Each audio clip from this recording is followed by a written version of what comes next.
तो हे hello everyone. आज की वीडियो थोड़ा सा आउट ऑफ द ट्रैक है। Out of the track in the sense आज मैं मैथ के अलावा किसी और चीज की बात करने वाला हूँ।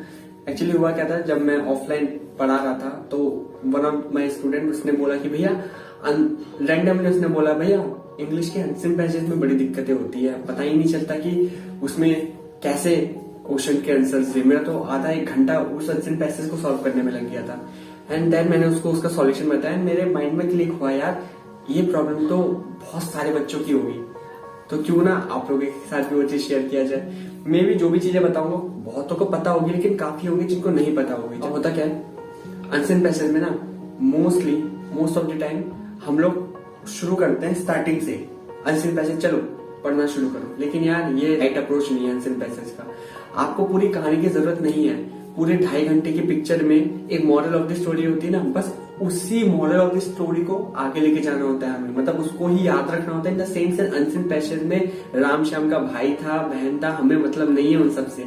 राम ने क्या किया हमें उससे मतलब है। So the point is that कि जो क्वेश्चंस आप पे होंगे, बात समझ रहे हैं, जो क्वेश्चंस आप पे होंगे आपको सबसे पहले उसे ही पढ़ना है। मैं क्या बोल रहा हूँ, क्वेश्चंस पहले पढ़े, आंसर्स बिना पढ़े। जी हाँ, आपको क्वेश्चंस जब तक नहीं पता होंगे आप कैसे उसके आंसर्स फाइंड आउट कर लोगे। आप एक चीज माइंड में रखना, अनसिन पैसेज आप बिना क्वेश्चन पढ़े आप पढ़ते हो, तब आप क्या सोच के पढ़ते हो, किस अप्रोच के साथ पढ़ते हो कि हमें उस कहानी को पूरा पढ़ना है, उस पूरी कहानी को समझना है। लेकिन जब आप एक बार क्वेश्चंस पढ़ के अनसिन पैसेज पे जाओगे तब क्या होगा, आपके माइंड में बैकएंड में वो क्वेश्चन चलेंगे और आप कोशिश करोगे वो अनसिन पैसेज से सिर्फ वो आंसर, स्पेसिफिक क्वेश्चन का आंसर फाइंड आउट करने का।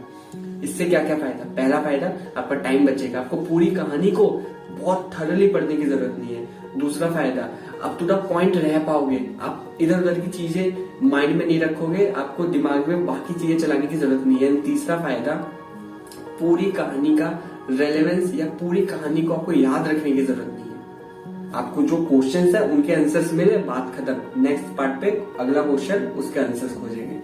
इस तरीके से अनसिन पैसेज, पूरी कहानी की जरूरत ही नहीं है। वो तो कहानी उनको सीबीएसई को देनी पड़ती है। क्यों? क्योंकि वो कोरिलेट वरना नहीं करेगा। पूरी कहानी वो देंगे तभी जाके आप उसमें से आंसर्स फाइंड आउट कर पाओगे। और यहाँ पे चीजें हार्ड नहीं आती, ये सिर्फ टाइम कंज्यूमिंग होता है अगर आपको राइट अप्रोच नहीं पता। इसलिए मोस्टली बच्चे अनसिन पैसेज में टाइम की वजह से फंसते हैं।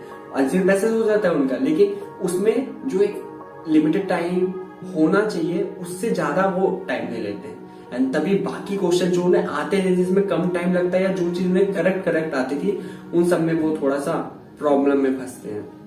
So the simple point is that आपको क्वेश्चंस पहले पढ़ने हैं, अनसिन पैसेज बाद में पढ़ना है। क्वेश्चंस को माइंड में रखना है, उसके बाद अनसिन पैसेज पढ़ना है। अनसिन पैसेज पढ़ते टाइम क्वेश्चन के आंसर खोजने के अप्रोच से अनसिन पैसेज को पढ़ना है। आई होप चीजें एकदम शॉर्ट क्रिस्प क्लियर होंगी। और अगर कोई भी डाउट है, कोई भी प्रॉब्लम है, कमेंट डाउन मिलो। और इसी के साथ इस वीडियो की यहीं पे करते हैं समाप्ति। बहुत जल्द मिलेंगे आपसे एक और वीडियो का टॉपिक के साथ। Take care, bye bye, see you, have a good day. आ रहा हूं।